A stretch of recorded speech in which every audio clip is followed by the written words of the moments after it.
अगर द्रव्यमान ज़्यादा है तो वस्तु का क्या है, जड़ भी ज़्यादा होगा। रॉकेट का उड़ना भी न्यूटन के तृतीय गति नियम पर आधारित है ना। जितना ज़्यादा नीचे में प्रेशर पड़ता है या उतना ज़्यादा वो क्या ऊपर इतना तेज़ी से भागता है। आज के इस क्लास में हम लोग पढ़ेंगे बल एवं गति के नियम, यानी न्यूटन के जितने भी नियम हैं और बल है या उससे संबंधित जो भी टर्म है, इस वीडियो में हम लोग बहुत ही आसानी से और फोटो के फिगर के माध्यम से समझेंगे। तो चलिए वीडियो को स्टार्ट करते हैं। सबसे पहला आपके सामने है बल। बल किसे कहते हैं? तो यहाँ पर परिभाषा दिया हुआ है कि वह कारक जो किसी वस्तु पर लगकर उसकी स्थिति को बदल दे या बदलने की चेष्टा करे, उसे हम क्या कहते हैं? बल कहते हैं। यानी यहाँ पर दो बात इंपॉर्टेंट है कि सबसे पहला क्या है, लगना। क्या है? लगना। और लगने के बाद क्या करना? बदलने की कोशिश करना या बदल देना। ये क्या कहलाता है? बल कहलाता है। जैसे कि देखिए यहाँ पर दो बच्चे हैं। दो बच्चों में एक बच्चा पुश कर रहा है, एक बच्चा पुल कर रहा है, यानी एक बच्चा ढकेल रहा है और एक बच्चा खींच रहा है। तो यहाँ पे क्या है कि दोनों बच्चे का जो हाथ है, इस हाथ के द्वारा क्या हो रहा है? बल लग रहा है। यहाँ पर क्या हो रहा है? बल लग रहा है। यानी कह सकते हैं कि ये जो गाड़ी की स्थिति है, इस बल के कारण इस गाड़ी की स्थिति क्या हो रही है? बदल रही है या बदलने का यहाँ पे क्या किया जा रहा है? कोशिश किया जा रहा है। तो इसे ही हम क्या कहते हैं? बल कहते हैं। यानी बल का अर्थ यही है कि किसी पे लग करके उसकी स्थिति को बदल दे या बदलने की चेष्टा करे, उसे हम क्या कहते हैं? बल कहते हैं। बल बराबर जो फॉर्मूला होता है वो होता है F बराबर, मतलब यानी F का मतलब फोर्स होता है, यानी बल बराबर होता है द्रव्यमान गुने यानी मास गुने एक्लेरेशन। यानी मास का मतलब क्या होता है? मास का मतलब होता है द्रव्यमान और गुने ए का मतलब त्वरण। यानी यहाँ पर एक और परिभाषा हमारा निकल के सामने आया कि यदि किसी वस्तु के द्रव्यमान और त्वरण के गुणनफल को क्या कहा जाता है? बल कहा जाता है। यानी पहला परिभाषा था कि वह कारक जो किसी वस्तु पर लगकर उसकी स्थिति को बदल दे या बदलने की चेष्टा करे, उसे हम बल कहते हैं। लेकिन यहाँ पे फॉर्मूला इसका क्या है? बल बराबर द्रव्यमान गुने त्वरण। यानी यहाँ पे भी ये पता चला किसी वस्तु के द्रव्यमान तथा उसके त्वरण के गुणनफल को उसका क्या कहा जाता है? बल कहा जाता है। जैसे यहाँ पे आप देख सकते हैं कि कार है, कार यहाँ पे उसकी स्थिति पहले यहाँ पे थी, अब उस स्थिति कहाँ पे हो गई? थोड़ा आगे हो गया। यानी किसके कारण? बल के कारण। यानी बल जब लगा तो उस वस्तु में कुछ ना कुछ द्रव्यमान होगा, कुछ ना कुछ भार होगा, कुछ ना कुछ द्रव्यमान होगा, और वो वस्तु उस द्रव्यमान से क्या हुआ? उस बल के कारण थोड़ा आगे बढ़ी, यानी त्वरण हुआ। तो इसका मतलब द्रव्यमान और त्वरण दोनों जब गुना हो जाए और जो राशि आए, उसे हम क्या कहते हैं? बल कहते हैं। F बराबर होता है क्या? ma, यानी द्रव्यमान गुने त्वरण। यहाँ पे हम इसका एसआई मात्रक निकाल सकते हैं, बल का एसआई मात्रक। बल का एसआई मात्रक कैसे निकलेगा? यहाँ पे m यानी द्रव्यमान का एसआई मात्रक क्या होता है? द्रव्यमान का एसआई मात्रक होता है किलोग्राम, ठीक है। और त्वरण का एसआई मात्रक क्या होता है? मीटर प्रति सेकंड स्क्वायर। क्या होता है? मीटर प्रति सेकंड स्क्वायर। यानी हम पिछले एक वीडियो में हमने पढ़ चुके थे कि A बराबर फॉर्मूला क्या होता है? V माइनस यू बटा T। यानी U का मतलब हो गया प्रारंभिक वेग, V हो गया अंतिम वेग, और T क्या हो गया? समय, या इसको दर भी बोल सकते हैं। यानी वेग में परिवर्तन की दर को क्या कहते हैं? त्वरण कहते हैं। तो यहाँ पे वेग का ऐसे मात्रक क्या था? मीटर प्रति सेकंड, और समय पहले से था तो मीटर प्रति सेकंड स्क्वायर। यानी यहाँ पर m यानी द्रव्यमान का ऐसे मात्रक किलोग्राम और a का ऐसे मात्रक क्या हो जाएगा?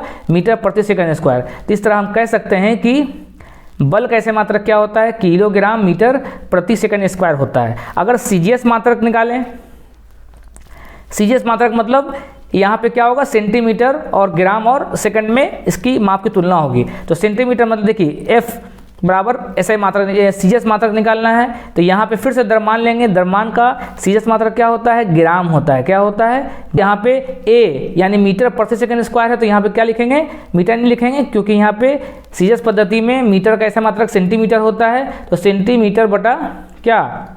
सेकंड का स्क्वायर, यानी ग्राम सेंटीमीटर बटा सेकंड स्क्वायर, ये हमारा क्या हो गया? सीजीएस मात्रक हो गया। यानी फॉर्मूला अगर आपको याद हो तो आप आसानी से उसका एसआई मात्रक और सीजीएस मात्रक आराम से उसका निकाल सकते हैं। अब इसका बीमा निकालने के लिए क्या करेंगे हम, देखिए बीमा निकालने के लिए क्या होता है बीमा में कि जैसे कि देखिए मास मतलब द्रव्यमान होता है, इंग्लिश में मास बोलते हैं, तो उसके लिए बीमा होता है एम। इसी तरह क्या होता है लेंथ, लंबाई, क्या होता है लंबाई के लिए बीमा क्या होता है एल होता है। और एक होता है टाइम के लिए क्या होता है टी होता है बीमा, क्या होता है टी। तो हमें ये पता चला कि जो नाम है इंग्लिश नेम है उसका जो पहला अक्षर है वही क्या हो गया बीमा हो गया, मतलब आसानी से उसका सिंबल ले लिया गया है। तो समय का क्या है टाइम है। तो अब यहाँ पे इसका बीमा निकालने के लिए क्या होगा, तो ये भी फॉर्मूला से ही निकलेगा। अब देखिए सबसे पहले क्या है किलोग्राम मीटर प्रति सेकंड स्क्वायर, तो किलोग्राम यानी द्रव्यमान का बीमा क्या है एम है, तो क्या लिखेंगे हम एम हो गया। फिर क्या मीटर के लिए क्या इस्तेमाल करते हैं, यानी लंबाई का मात्रा क्या होता है मीटर होता है, और मीटर के लिए क्या इस्तेमाल करते हैं बीमा एल इस्तेमाल करते हैं। और फिर क्या है टी है, तो इसको टी क्या है टी क्या मतलब समय का क्या होता है बीमा टी होता है, यानी -2 लिख सकते हैं ना, क्योंकि बटा में क्या आएगा बटा टी हो सकता है, क्योंकि यहाँ पे प्रति सेकंड स्क्वायर को हमने क्या किया -2 लिख दिया है। तो इस तरह हमारा बल का बीमा क्या हो गया MLT-2। तो इस तरह हम ऐसे मात्रक सीजीएस मात्रक और बीमा आसानी से अगर फॉर्मूला दिया रहे तो हम निकाल सकते हैं। बल क्या है, बल एक सदिश राशि है। बल कैसी राशि है याद रखेंगे, बल एक सदिश राशि है ना, बल एक कैसी राशि है सदिश राशि है। तो हमने क्या पढ़ा कि बल का ऐसे मात्रक क्या होता है किलोग्राम मीटर प्रति सेकंड स्क्वायर, उसका सीजीएस मात्रक होता है ग्राम सेंटीमीटर प्रति स्क्वायर, बीमा क्या होता है MLT-2 और मात्रक कैसी है ये, यह एक सदिश राशि है। यहाँ पे देखिए F यानी F बराबर क्या है MA है, यानी द्रव्यमान गुणे त्वरण है। तो यानी हम कह सकते हैं कि F जो है बराबर MA है, यानी F मतलब M का मतलब M लिखेंगे, और A का मतलब क्या हो त्वरण, मतलब यहाँ लिख सकते हैं V - U बटा क्या T, क्योंकि आपने पिछले कक्षा में पढ़ा था कि A बराबर फॉर्मूला क्या होता है V - U बटा T होता है, यानी वेग में परिवर्तन की दर को, T मतलब दर, वेग में परिवर्तन के दर को क्या कहते हैं त्वरण कहते हैं। तो A मतलब यहाँ लिख सकते हैं V - U बटा T, तो यानी यहाँ पे हम गुना कर देंगे M को V से, तो MV हो जाएगा, और M गुने U क्या हो जाएगा MU हो जाएगा बटा T, यानी यहाँ पे क्या आ गया MV MU और T। आगे हम सभी पिछले आगे वाले क्लास में ये पढ़ेंगे कि M गुने V क्या होता है संवेग होता है, क्या होता है संवेग होता है, यानी संवेग में परिवर्तन की दर क्या यहाँ पे हो गया संवेग में परिवर्तन की दर, किसी वस्तु के द्रव्यमान और वेग के गुणनफल को संवेग कहते हैं। आने वाले टॉपिक में भी हम लोग पढ़ेंगे। तो संवेग में परिवर्तन की दर को भी क्या कहते हैं बल कहते हैं, क्या कहते हैं बल। यानी बल का परिभाषा 3 निकला, पहला वह कारक जो किसी वस्तु पर लग कर उसकी स्थिति को बदल दे या बदलने की चेष्टा करे, पहला परिभाषा। दूसरा किसी वस्तु के द्रव्यमान और उसके त्वरण के गुणनफल को बल कहते हैं। तीसरा परिभाषा किसी वस्तु के संवेग में परिवर्तन की दर को क्या कहते हैं त्वरण कहते हैं, बल कहते हैं। यहाँ पे देख सकते हैं कि न्यूटन ने एक बुक लिखा जिसका नाम है प्रिंसिपिया, और ये इसका पूरा नाम क्या है, इसका पूरा नाम है फिलॉसफी नेचुरलिस प्रिंसिपिया मैथमेटिका। यानी अगर एग्जाम में सीधा पूछ दे कि न्यूटन ने जो पुस्तक लिखी उसका पूरा नाम क्या था, तो पूरा नाम यहाँ पे आप बता सकते हैं। ये बुक जो है कब लिखी गई थी 1687 ईस्वी में लिखी गई थी। कहाँ लिखी गई थी इंग्लैंड के कैम्ब्रिज में लिखी गई थी। और किस स्थान पे लिखी गई थी, तो ट्रिनिटी कॉलेज में, कैम्ब्रिज के ट्रिनिटी कॉलेज में लिखी गई थी। इस पुस्तक में क्या क्या है, तो इस पुस्तक में न्यूटन गति के तीनों नियम हैं, सार्वत्रिक गुरुत्वाकर्षण का नियम है, ग्रहों की गति का नियम है, बल और त्वरण है, और खगोलीय यांत्रिक है। इस तरह ये सभी बातें आपको न्यूटन के प्रिंसिपिया पुस्तक में मिलेंगी। तो सबसे पहले हम स्टार्ट करते हैं न्यूटन के गति नियम।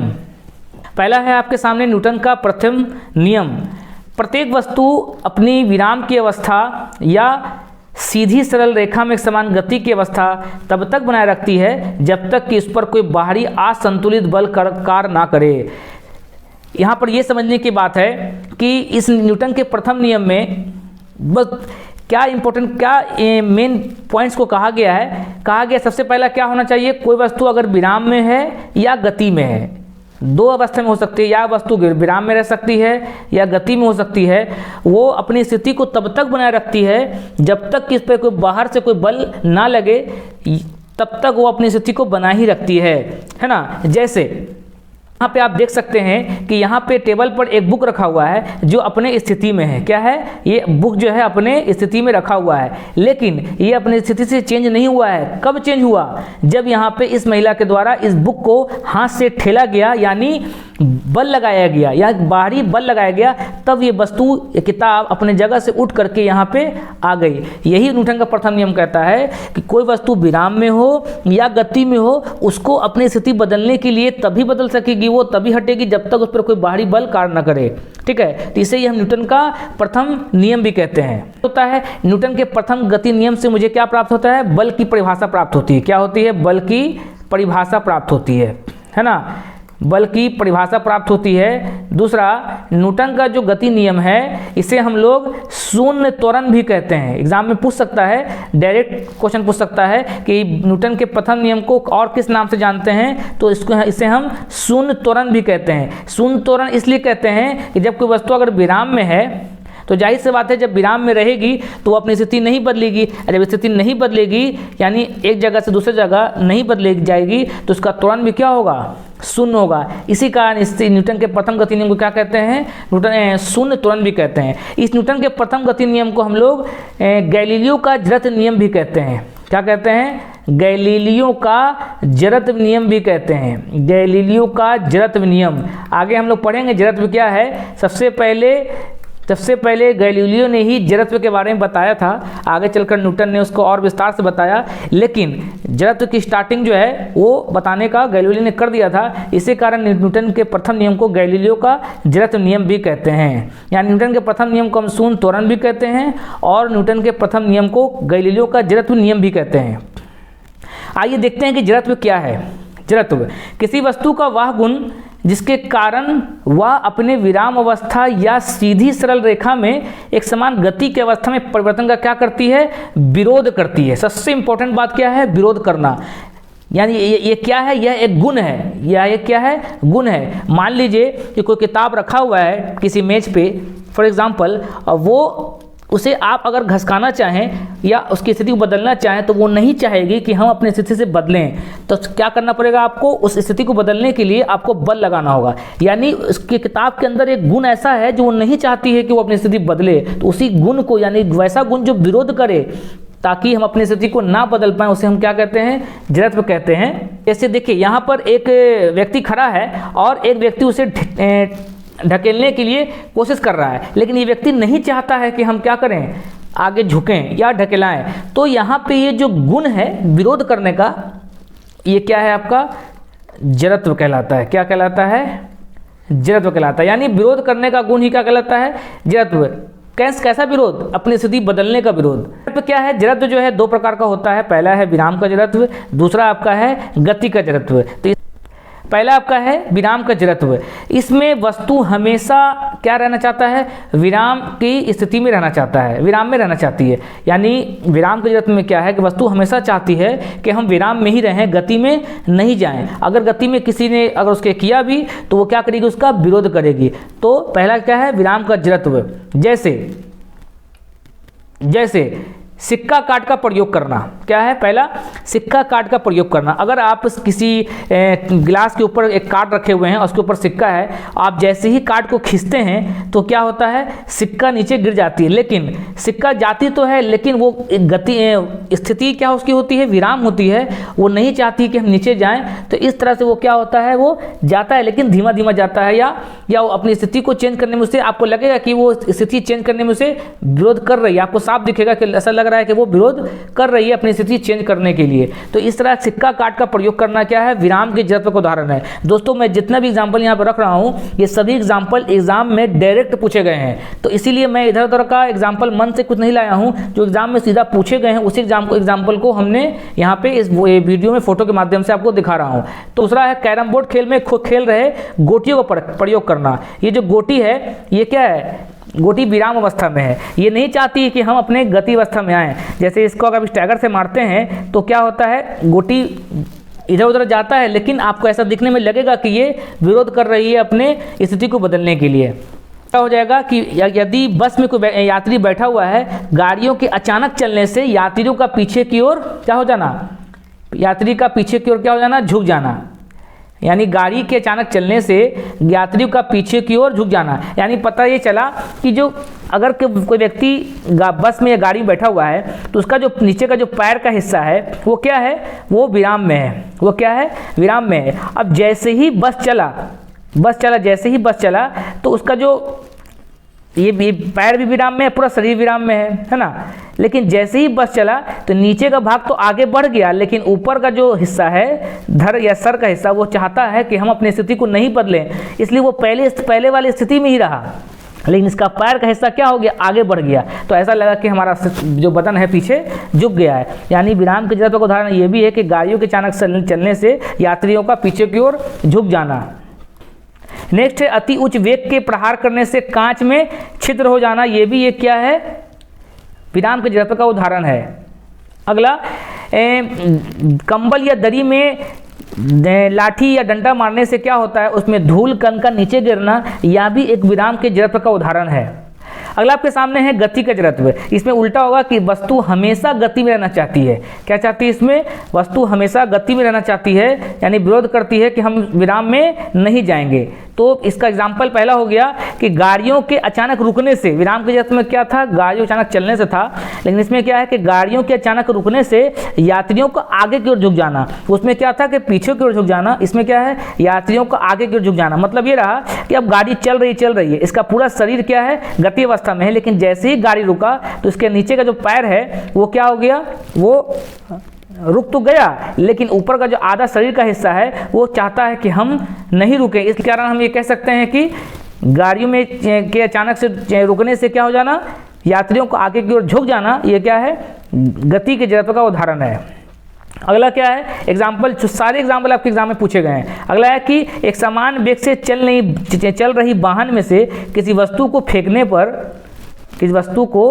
पर पुनः उस वस्तु के हाथ फेंकने वाले वस्तु के हाथ में उस वस्तु का आ जाना। यानी एक गाड़ी चल रही है और एक समान गति से चल रही है और एक व्यक्ति किसी चीज़ को फेंकता है ऊपर, तो दोबारा उस व्यक्ति के हाथ में आसानी से वो गेंद आ जाएगी। तो यह भी एक क्या है, गति के जड़त्व का उदाहरण है। दूसरा है कि अगर चलती हुई गाड़ी है, चलती हुई गाड़ी में से कूदने से कुछ दूर तक उसी की दिशा में दौड़ना। अगर आप कुछ दूर तक उसकी दिशा में नहीं दौड़ेंगे तो क्या हो जाएगा, आप गिर जाएंगे, आपको चोट लग जाएगा। तो गति बनाए रखने के लिए आपको क्या करना होगा, आपको उस स्थिति में उसके पीछे दौड़ना होगा ताकि कुछ दूर तक, ताकि क्या होगा, आपका जो है बैलेंस बना रहा, धीरे धीरे आप रुक जाएं। तो गाड़ियों के अचानक रुकने से यात्रियों का कुछ दूर तक इसी दिशा में दौड़ना, यानी कूदने से उसी दिशा में दौड़ना, यह भी क्या है, गति के जड़त्व का उदाहरण है। अगला है लंबी कूद या ऊंची कूदने से पहले कुछ दूर तक दौड़ना, यह भी क्या है, एक गति के जड़त्व का उदाहरण है। जैसे कि आपके सामने दिया हुआ है, जड़त्व जो है वो क्या है, द्रव्यमान का क्या होता है, समानुपाती होता है। तो इसे समझने के लिए हम एक चीज़ समझेंगे, बाप बराबर होता है बेटा बटा दुश्मन, यानी बाप बराबर होता है बेटा बटा दुश्मन।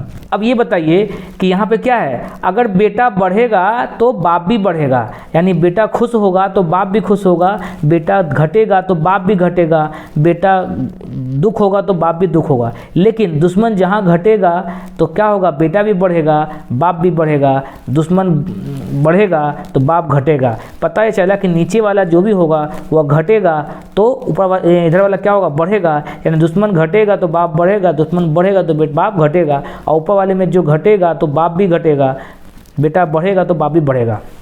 तो पता ये चला कि अगर मान लीजिए यहाँ पे नीचे में 1 है तो द्रव्यमान बढ़ेगा तो जड़त्व भी क्या होगा, बढ़ेगा, और द्रव्यमान घटेगा तो जड़त्व भी क्या होगा, घटेगा। जैसे फॉर एग्जांपल आपको मैं बता देता हूँ, यहाँ पे आप देख सकते हैं कि एक डेस्क है जो थोड़ा भारी है, तो क्या यहाँ पे अगर ये डेस्क हल्का होता तो उसका जड़त्व जो है वो क्या होता, जड़त्व भी कम होता, मतलब वो अपनी स्थिति का उतना विरोध नहीं कर पाता, लेकिन इसका द्रव्यमान ज़्यादा है तो वो उतना ज़्यादा विरोध कर रहा है कि हम अपनी स्थिति को नहीं बदलें। यानी यहाँ पे बस जो व्यक्ति है कोशिश कर रहा है कि उस देश को हम क्या करें, उसकी जगह को चेंज करें, लेकिन ये वस्तु इस वस्तु का क्या है, द्रव्यमान ज़्यादा है, जिसके कारण क्या है वो कोशिश कर रहा है कि हम अपनी स्थिति को नहीं बदल पाएँ, नहीं बदले, लेकिन ये व्यक्ति क्या कर रहा है, सोच रहा है। यानी कहने का मतलब ये है कि अगर द्रव्यमान ज़्यादा है तो वस्तु का क्या है, जड़त्व भी ज़्यादा होगा। यही कारण है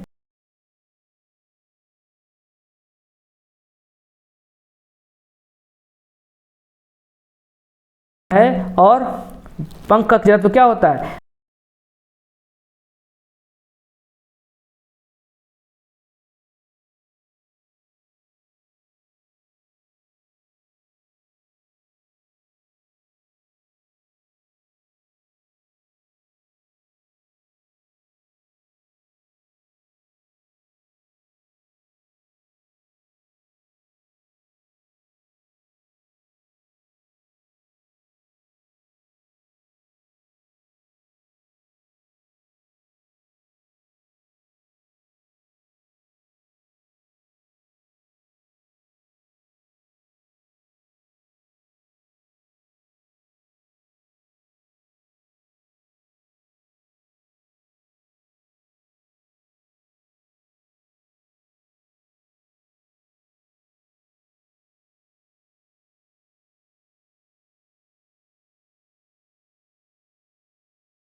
बड़ा बल क्या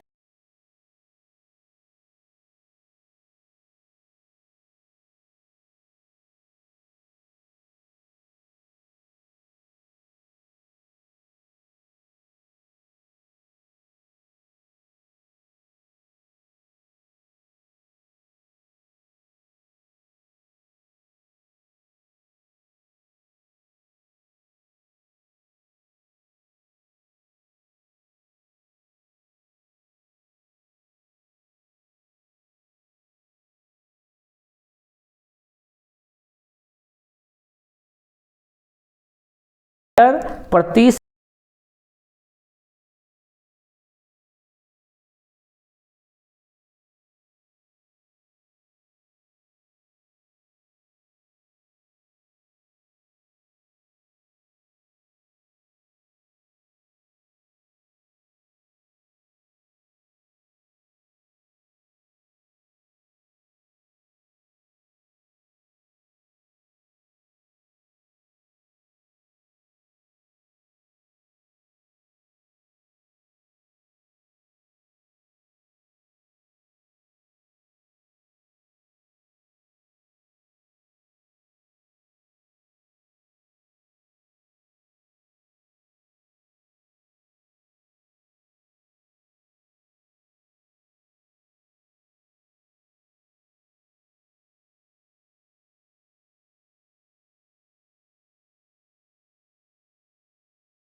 तो यही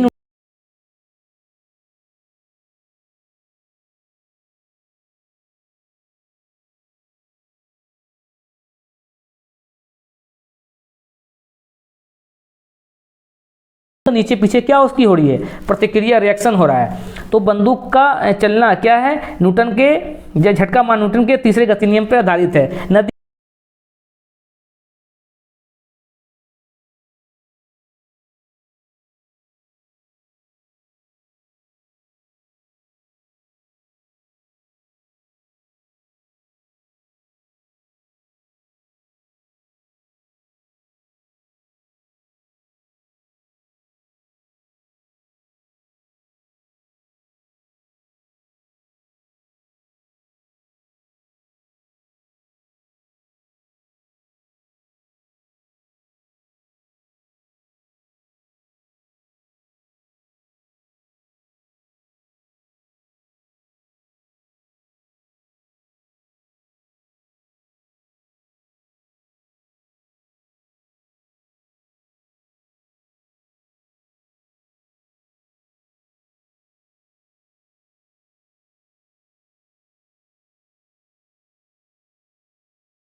कीजिए, शेयर सब्सक्राइब कीजिए और